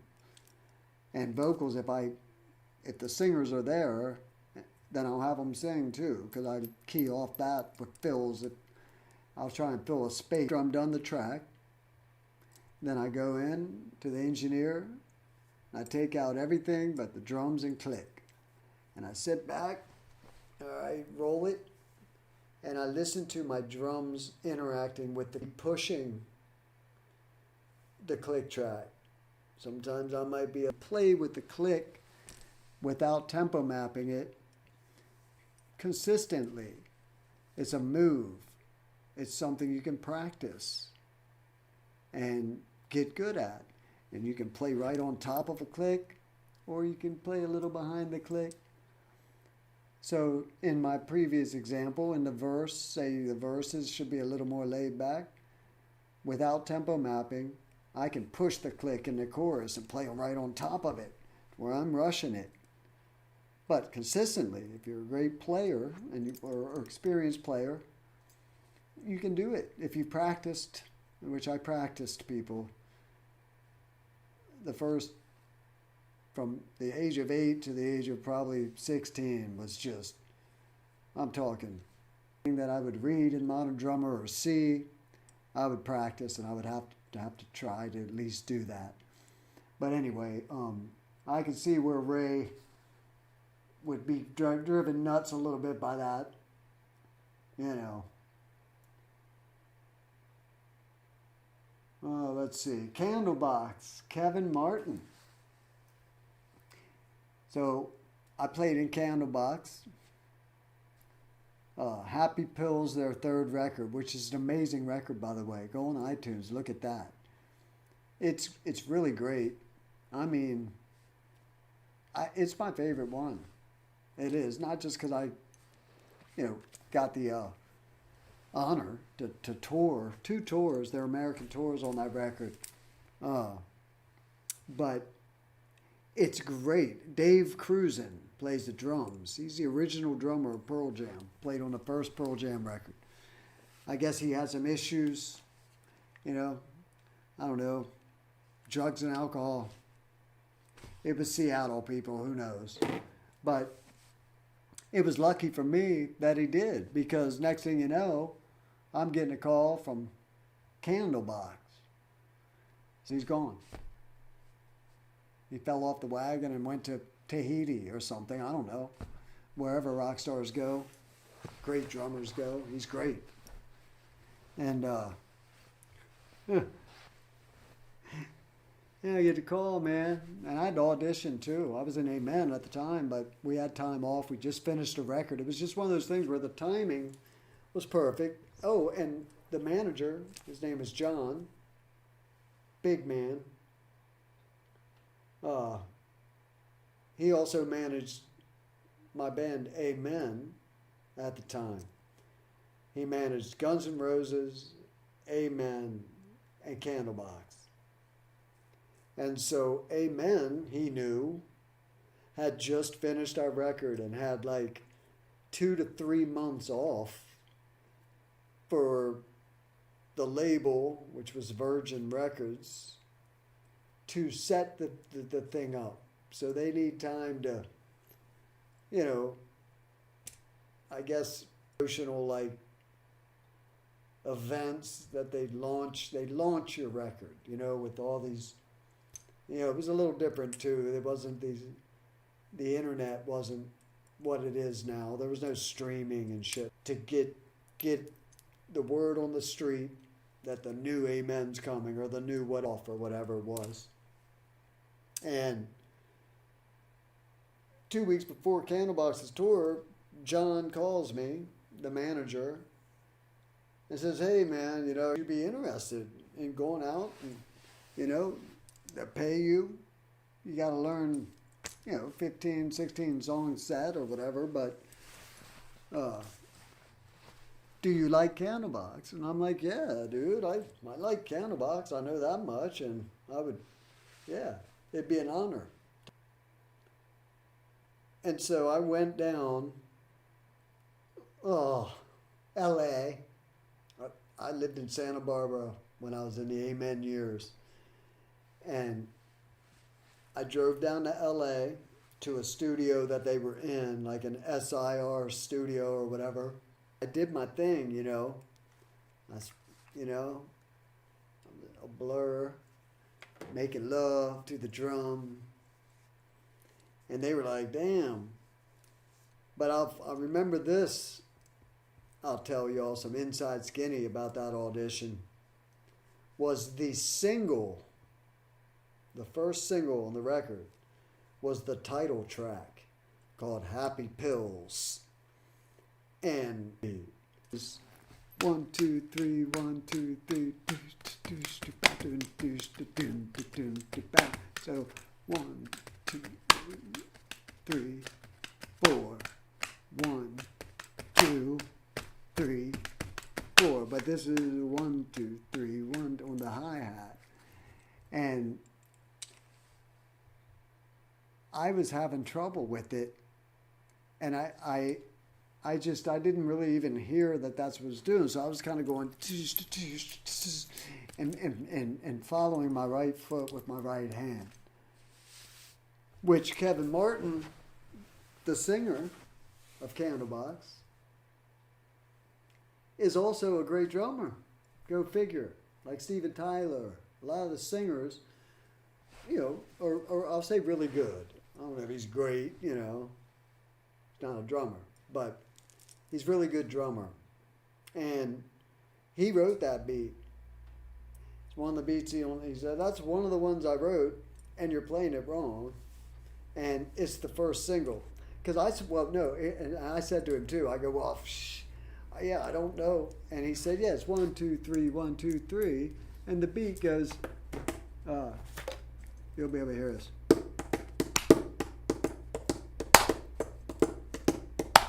And so that's the kick drum. So doom ba doom to ba doom doom to doom to doom to ba doom ba doom to doom. But he's going 1, 2, 3, 1, 2, 3, and for some reason, my right hand, which is one of the things, if you guys play drums at all, you'll know, when you're first learning, your right hand wants to stick with your right foot. So that's, you got to have independence. You got to develop independence between your 4 limbs to play drums. There it is. You know, got to have some independence happening. It's a left brain, right brain thing. So anyway, I go, well, I don't know if I'm going to be able to do that, you know. And he said, well, he's like, well, you better be able to do it. It's the first single. So it's like, so he goes, let me show you. And he sat down. He showed me. And then I sat down and I'm like, God damn it. I was frustrated, right? And then, do you guys know the song You? It's for you. Dun, dun, dun, dun, dun, dun, dun. You know, I can't remember the lyrics, but it goes ding ding ding ding ding ding ding ding, and it's the same thing almost as Happy Pills in that it has a 3/4 hi-hat part over a slightly different drum beat. So Happy Pill goes, and You goes, but both of them go 1, 2, 3, 1, 2, 3. And I, for some reason, had learned You. You know, 1, 2, 3, 1, 2, 3, 1, 2, 3, 1, and it wasn't a problem. And so he goes, he sat down, literally showed me the drum beat that he wrote, Kevin Mart Cannabis. And I tried to play it, and again, my right, and he goes, and it hit him. He goes, well, wait, play You. And I go, oh, you know, he goes, okay, now play Happy Pills. And I went, 1, 2, 3, and boom, it clicked. So that's that story. Kevin Martin.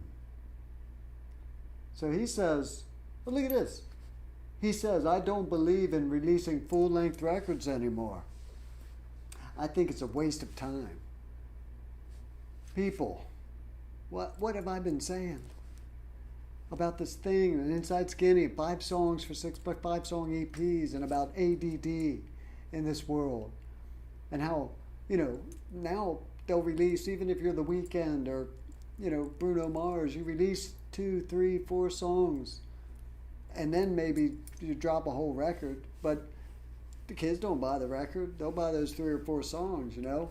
That's enough to go pay, you know, $500 to go to the stadium and see Weeknd play or whatever. So I was saying it the other day. It's like we make a 10-song record as a rock band, 10, 11 songs, 12 songs, you see. And, you know, we might get to play 2 or 3 or 4 maybe of the new songs live. And those are usually the 3 or 4 that we release as a single. So 6, 7 songs there, what are they? They're a waste.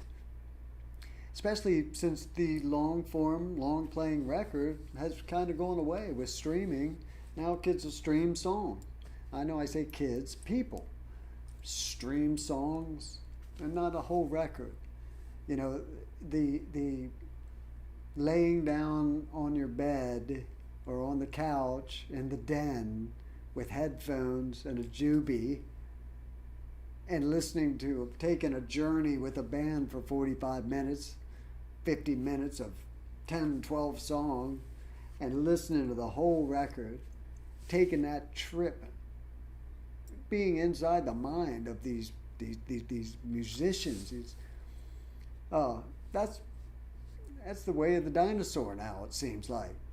And I'm sure there's people out there like me and like maybe you that still do that and enjoy, like, you love a band, so you want more songs, the most songs you can get. Hell, you know, I used to love the longer the record was, you know. But the world has changed with the advent of the internet and streaming and attention deficit disorder culture. So I think Kevin Martin's right. It's not. I don't know if it's a waste of time, if I would say that, but I do think it's a waste of music. And so yeah, and picture it like this: you have this song, and every song is like a baby to us, you know. You see it born, and then you see it develop, and then you see it mature into what it's going to be, a song. When it's done, mixed and mastered, you saw it from a riff, a little baby. And so it's important. Each one of these little babies are important to us, and we love them, you know. And so the fact is, you put out 10 songs, you play 2 or 3, maybe 4 tops if you're lucky to play that many new songs in a concert. Yeah, Godsmack, we were playing 4 off Lighting Up the Sky. And 3 of them were the singles that were #1 singles. So people at least knew those songs. So it's not like we're getting to play. So I could say that 7, that was I give us 12 songs on that record. It's a full-length record. So at least 6 songs never get heard again. And those 6 songs, what I'm trying to say as a musician is you love those songs, but you can't play them. And people don't buy full-length records anymore.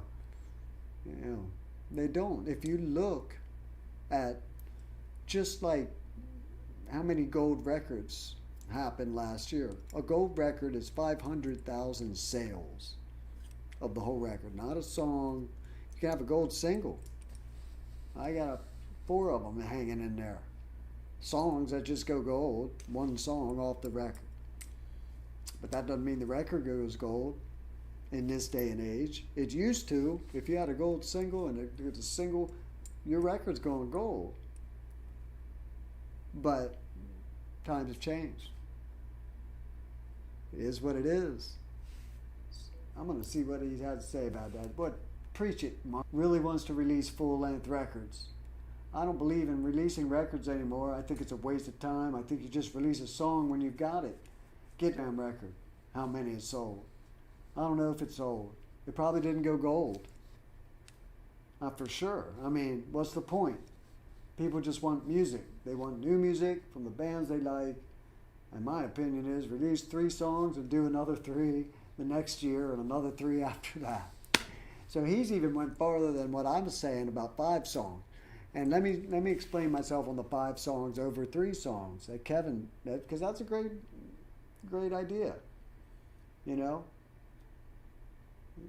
they yeah, you know, it's like, yeah, he's saying here that they're in charge of their own career now. They're not signed. They're independent. Great agent, great attorney, great management. It's really for us all we need. I mean, if a record company came in and said, we want to give you $500,000 to make a record, I wouldn't shy away from it, but that's not going to happen. I'm a realist where I'm like, no one's giving us money to make albums, so let's just go in the studio, pay for the studio time ourselves. We're going into Matt Sorum's studio. And, yeah, put out songs, you know. I don't know. So my argument to that, as a musician, writer, producer, drummer, band guy, multiple bands, 4 bands are going to come out this year that are my bands. I think that 5 songs is the magic number because of sequencing and vibe.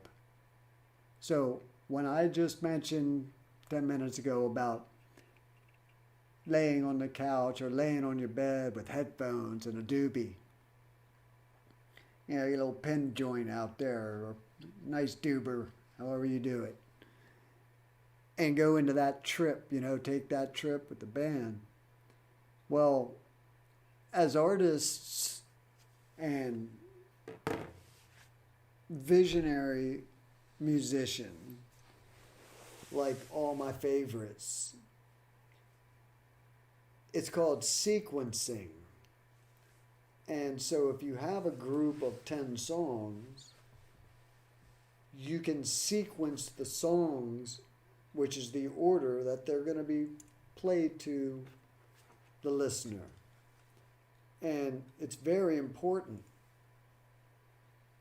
if you want the person to experience the whole record as a journey with highs and lows, mountains and peaks, right? And so, there's the records that are nonstop pummeling metal records like Rain and Blood, that's a 31-minute record, So if you're going to just pummel with no valleys, then you do it quick. So I look at 5 songs in the rock thing. It's not thrash, fast punk or whatever. It's just rock. Like Another Animal or metal rock, Spirit Wheel rock, psychedelic classic rock. Blue Cross blues, same thing though. We're talking, there's no, 2.5 minute songs like you'll see on a DRI record or something, or minute and a half. But, so 5 songs to me allows me as producer or writer in the bands that I'm in to sequence a record that still takes you on a mini trip. So it's a mini journey into the band's minds and their vision of what they wanted you to hear in the order they want you to hear it. Because, again, it's about vibe. And so you want to create this, if you're a trippy band, well, you want to create a trippy vibe. If you're a metal band, you might want to create a desolate vibe. Or if you're a prog band, you might want to create a cinematic vibe. And so, but to do that, there has to be some kind of dynamics. And so, if you only have 3 songs, well, your dynamics aren't going to be as drastic. That's all. And so, I feel like the extra 2 songs give me enough time to at least make a bit of dynamics happen by, say you've got, when Tony and I are writing, for instance, we've got 3 like heavy ass songs that are all up tempo. They're all just kicking metal ass, right? Metal. And so we'll go, okay,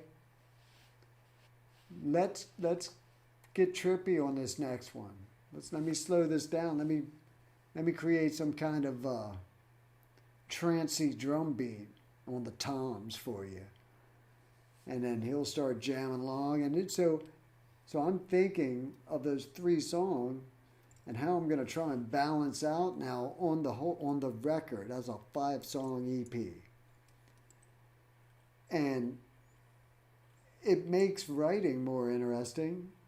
It makes your songs not all sound the same. And it creates dynamic and vibe. So I'm just saying, I'm not sure if I could do that in 3 songs.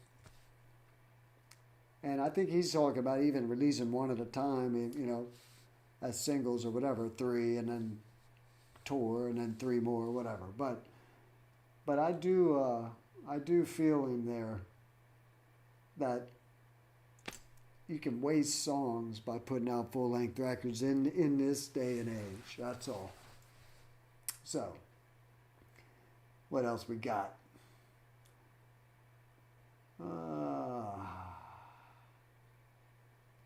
Nina Strauss. Okay, watch Downs Philip Anselmo dedicates Lifer to Dimebag and Vinnie Paul and Ozzy at Sweden Rock Festival.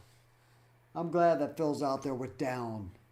That's just, I was thinking about all the bands that I play in. And I thought of, well, who else? Oh, yeah, Phil. And he's got Superjoint Ritual, which I think is my favorite out of all Phil's bands. But I also fell in love with Philip H. Anselmo and the Illegals. That first record really blew my mind to the point that I call Philip, and I don't call Philip. He's Phil. And I don't want to bug him or something, and so I call him when I really have something to say to my friend Phil. And when I heard that Illegals record, I had to call him. And I got him on the phone too, and I told him how original that thing was. I didn't know you don't know what to call that. It's just brutality. Anyway, still not my favorite of his bands, but all of his bands are just standout. And I think if I had to say my favorite one, it'd be either Superjoint or Arson Anthem. The Arson Anthem with Hank 3 on drums on the record I heard. And that's punk rock shit. And so anyway, that might be my favorite. But I do love me some Superjoint and Down. I don't see if you like rock and metal, I don't see how you couldn't like Down. But, and of course it's got Pantera, which I'm seeing that Charlie Benante's saying he wants new Pantera, man. He wants to do a record. Which I don't know about that. I'm sorry. I was really close with Dime and Vince. Mainly Dime. And I don't know. I know that, I know that Charlie's one of the greatest ever, and so is Zach. But those brothers were something, unique and special, and that's why Pantera was Pantera. And of course, Rex and Phil are just as important. It's a 4-piece band, But it's like, Van Halen without Alex and Eddie. It'd be a hard sell. And I mean, you got to look at it like with the success of the Pantera and how great it's doing and all that. Would fans buy it? Probably, yeah. But would it throw a little stain? Maybe. And it'd be a great record. So that's the thing. It'll be great. It's Phil wouldn't let it not be great in the first place. And Zach and Charlie are great, and Rex is there. So I'm just saying, oh man, there has to be something said about a legacy, right? I mean, again, Van Halen's all I got to say about that.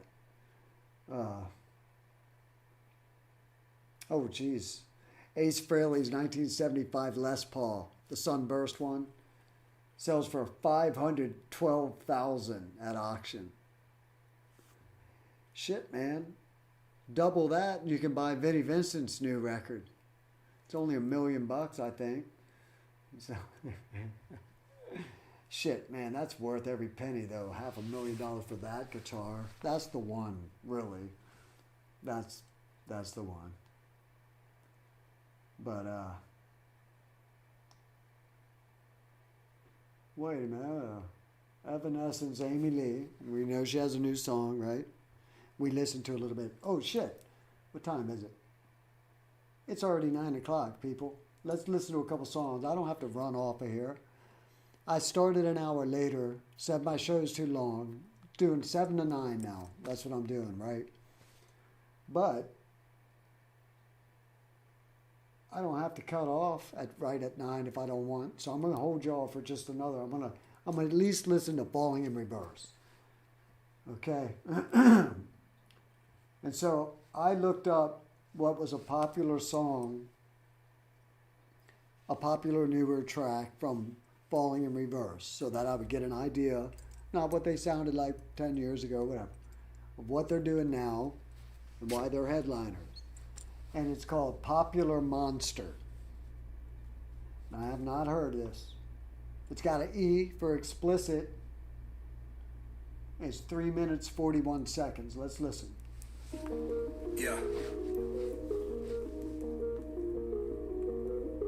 I wake up every morning with my head up in a daze. I'm not sure if I should say this, fuck, I'll say it anyway. Everybody tries to tell me that I'm going through a phase. I don't know if it's a phase, I just wanna feel okay. Yeah, I'm back up with depression, but the question still remains. Is this post-traumatic stressing or am I suppressing rage? And my doctor tries to tell me that I'm going through a phase. Yeah, it's not a fucking phase, I just wanna feel okay. Okay, yeah, I struggle with this bullshit every day. And it's probably cause my demons simultaneously rage. It obliterates me, the same separates me. How to break down, searching for a way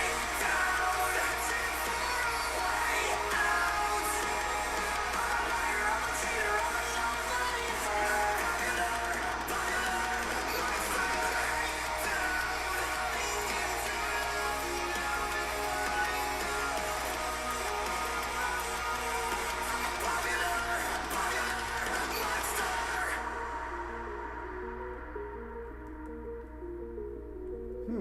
I think I'm going nowhere like a rat trapped in a maze. Every wall that I knock down is just a wall that I replace. I'm in a race against myself. I try to keep a steady pace. I didn't know he How the fuck rapped. will I escape if I never close my case? Well, I gotta keep on stressing. Every second that I waste is another second sooner to a blessing I won't take. But my therapist will tell me that I'm going through a stage. Yeah, it's not a fucking stage. I just wanna feel okay.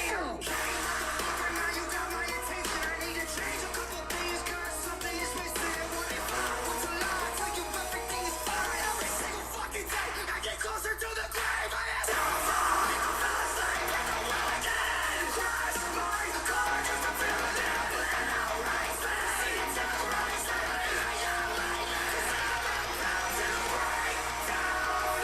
Searching for a way out. Okay.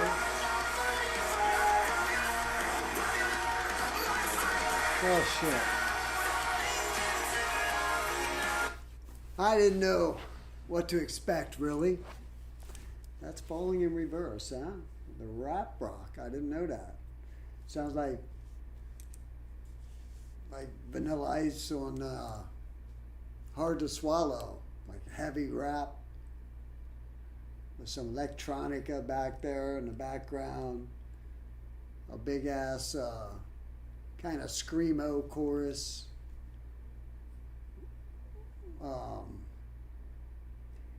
I was expecting something more original, honestly. Just saying.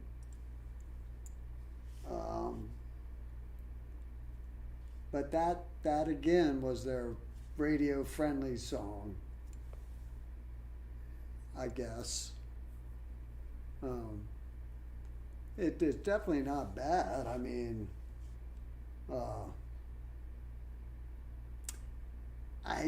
that threw me aback. I didn't know he was rap. I didn't know they were rap rock guys, or maybe just that song.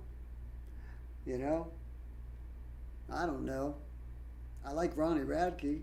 He doesn't give a fuck. But I don't know about that song. Maybe it's just that song he's rapping to. Or maybe he raps all the time. I don't know. I don't know. Yeah. I did not expect that, though. That was pretty trippy. Rap rock. I thought I didn't even know they still did that. That sounded like some 90s shit. So when we tell the story about Ronnie Radke, I'll tell the story about Ronnie Radke. And then I gotta go. Go into the 3-hour thing again. But, so, when I first, kind of started seeing Ronnie Radke, it was these really funny videos that he'd make. And he always makes it, and he's always like he's real, close up like this, and half his face is cut off, and there's never any, he's always and he's talking, something's irritated him. And whether it's, whatever it is, he seems to be, like I said, one of those people that always has some kind of, drama going on around him. You know what I mean? Dangerous, not his fault. It seems to be a magnet like that. I've known many people like that. And it has its own allure, you know. But, and I'd see he, you know, he says what he feels. That's why when I say I respect it because you don't give a fuck, it's like punk rock. You know, he's like punk rock. Even though that wasn't punk rock. His band's not punk rock, but his attitude is like punk rock. And he would like diss other bands, which I'm not that guy, but I like that. And I used to love, you know, Oasis when they would diss other bands, and I just think it's funny. I've never dissed any other band, but it's funny. And you know, people are people. You call out what you call out, and it's rad. And so, you know, so I was like, I don't know. I like this guy. And let me see something here. I'm trying to get this shit working. Yeah, I should be able to. Oh, I see. So, anyway, I would see him diss bands, and I was like, okay, this guy doesn't care. He's pretty cool. I can dig it. And I started watching some funny shit. Sorry, I'm just trying to get this camera back on me. Started watching some funny shit. Like he did this one thing that got me where, you know, he would go on his social media, whatever it was, and pick the haters out and call them out. And he'd say, okay, this hater says that I'm, you know, a pedo, and you know, which is totally untrue. And that was some rumor that wasn't even based on anything. And so this person doesn't know what the hell they're talking about. So I figured, what would a person like this look like? And then he found pictures of him and put them up. And you know, for what it's worth, it was always whoever he singled out. All his haters are like, you know, really not attractive people. I don't know. Everyone he showed anyway, and he would bust on them, like, look at that, and bust on them and say shit about their appearance. And then he'd say, oh, but this guy, I like the new song, blah blah blah, and then it'd show the people that liked Ronnie, and they were always cool looking, normal looking people. And then, oh, here's another hater. Let's see what they look like. And then boom, and it'd be some hugely, immensely fat person with blue hair and a septum ring or whatever, you know. And so anyway, so I liked him. And then, like I said, he dissed bands and other band members and all these people. He's like he says what he feels. If he doesn't like you, he'll say it, you know. And so then I was still in the band Godsmack. This was just, I think, the year before. Yeah, it was the year before last. And so we did a gag, which is like a thing you do at a show. You know, like you might have a gag where, you know, like the Stones have a big giant blow up woman for a honky tonk woman, and that's a gag. Or, you know, or we throw, you know, drop, you know, 100 balloons, Godsmack balloons on the crowd. So that's a gag, right? And so one of our gags, we had a camera backstage, and so when we're ready to play and the intro tape starts and the lights go out in the arena or the festival, then there we are, about to walk to the stage. Here we come, what's up, you know? And then the camera walks us to the stage. And then, you know, so the crowd, it's a cool gag because, you know, the crowd sees you come out, and then there you walk on the stage. So you kind of get to see them backstage, and it's a cool gag. And so I guess Falling Reverse of Ronnie had been, they were doing that gag on their new tour.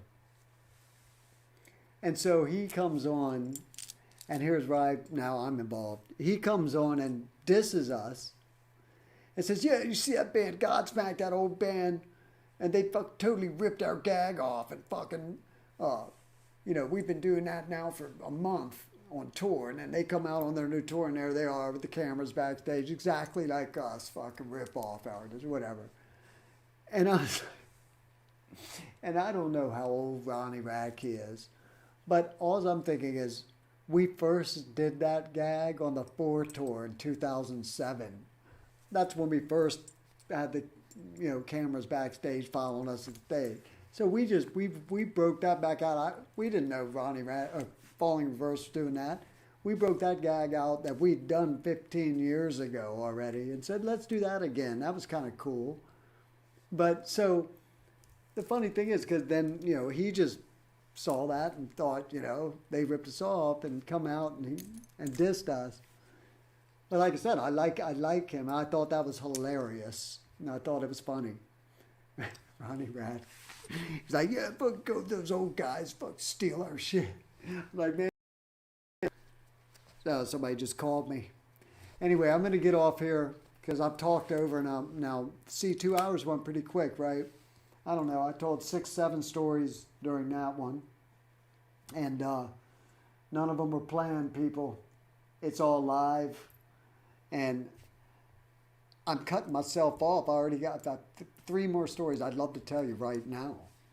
But there's always next. Am I still on? Yeah, that cut off. Somebody calling me right now. And I was gonna turn my phone off. And but then I kept it on because I was gonna call Craig and my friend Craig, y'all remember Craig? I'm going to do some giveaways. I'm going to give away some stuff. I want to give away stuff. I have all this cool stuff I want to give away, by the way. And Craig is trying to help me figure out how to get, like say I give you a question and whoever gets the answer right, you'll get, a signed Godsmack poster from the last show. Well, how do I get this person? I can't even see y'all if anybody's watching right now. See, I'm going to fix that. I'm going to get a monitor and all that. But how would I do it now? And Craig's like, well, I'll be watching the show live.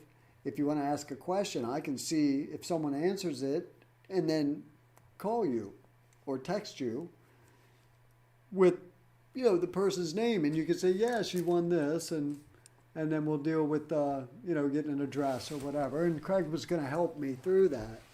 So I left my phone on in case I'd get a text or whatever.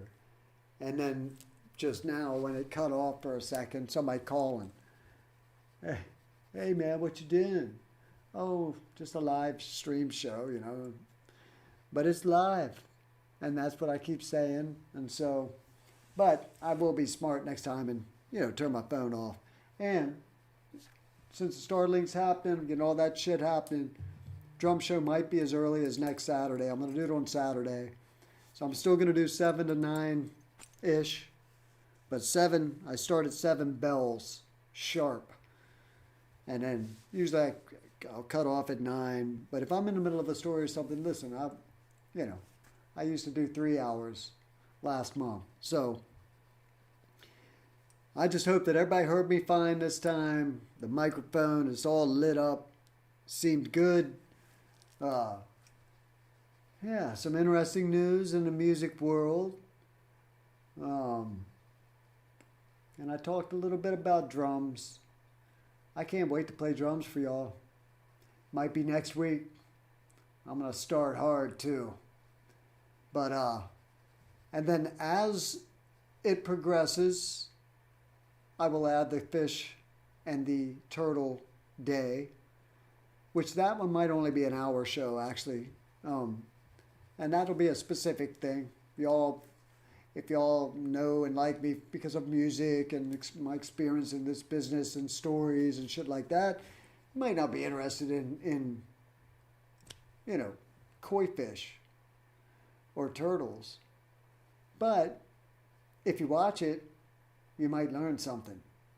And then I'm going to add a fourth show in my library called The Recovery Day.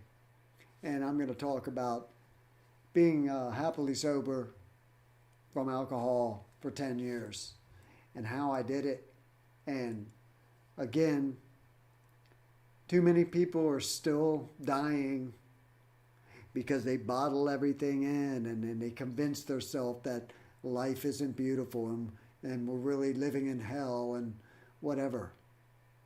But the truth is, this is heaven on earth. And if you keep it bottled up inside, it can turn into a monster. But if you let it out, it helps. And I feel like a recovery show, and I'll keep it lighthearted, but I got lots and lots of stories that aren't as funny as my rock and roll stories of things I've lived through and things that friends didn't live through in my 40 years of rock and roll. And I feel I came out on the other side happy and with no cravings, yet no regrets, and just I feel I can help people, and I will do that. And we'll have fun doing it in a rad library. I'll get a pipe and a smoking jacket. And we'll talk about recovery. But that's coming too. So for now, that was really cool. And anybody who joined me, thanks.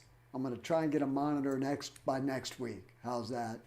This way, at least I'll be a lag, a few seconds behind because it's live. But at least I'll be able to see if you have any questions for me.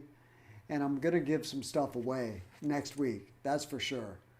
Now, I was going to do it this week. And yeah, that actually went by really quick for me, people. So, all right. I'm going to finish this. See, I can X right off here myself. And so I will look at the camera, but I'll put my finger right on this button, and I will bid you adieu. Thanks for tuning in. Shannon Larkin's live spirit stream. Go to Shannon Larkin's Inside Skinny Productions YouTube channel. Hit the link to Right Rock Sportswear. Get Spirit Wheel, 5 songs. Self-release. Can't get it on iTunes, Spotify, Amazon, Google, none of that. It's a total self-independent release, 5-song record. And it's good music, people. Support. I'll see you next week. Live Spirit Wheel.